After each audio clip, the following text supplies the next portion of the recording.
শোনো, এটা হচ্ছে চট্টগ্রামের সাগরের লইট্টা মাছ, বুঝতে পেরেছ? আবার ভেবো না এটা অক্টোপাস। অক্টোপাসের মতো দেখা যায়, কিন্তু এটা অক্টোপাস না, এটা সাগরের লইট্টা মাছ, তাজা। আমাদের চট্টগ্রাম যারা খাই এটা, এটা আমরা ইয়া করি না, বরফে করি না। অন্য অন্য ডিস্ট্রিক্টে তারা বরফ করে খায়, আমরা বরফ করে খাই না। আচ্ছা, এর কোনো আত্মীয় স্বজন নাই, শুভাকাঙ্ক্ষী কেউ নাই? তাকে নিয়ে আপনারা একটু পাবনা নিয়ে ভর্তি করে দেন, যত টাকা লাগে আমি দিব। আমরা সরাসরি এটা তাজা মাছ খাই। যে ওই যে দেখো, ওই যে তেঁতুল, মরিচের গুঁড়ো আর লবণ, এটা দিয়ে খাই যে আমরা। দেখো আমার মুখ থেকে গন্ধ আসবে, বলছো যে কেন গন্ধ আসবে? এটাকে খাবারের জিনিস না। হুম,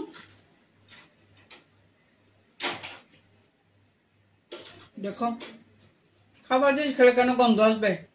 তোর মাথা নষ্ট। আশ্চর্য ব্যাপার। আমি কি পানি খাই না, অন্য কিছু খাবার খাই না? খাবার জিনিস খেয়ে তুমি চাইলে এই যে ধনিয়া পাতা খেতে পারো, বাঁধাকপি খেতে পারো সাথে, সমস্যা কোথায়?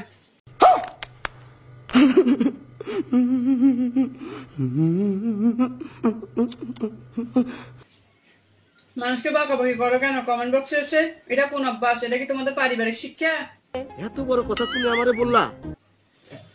কোন অভ্যাস এগুলা? কত মজা খাইছে ওগুলা।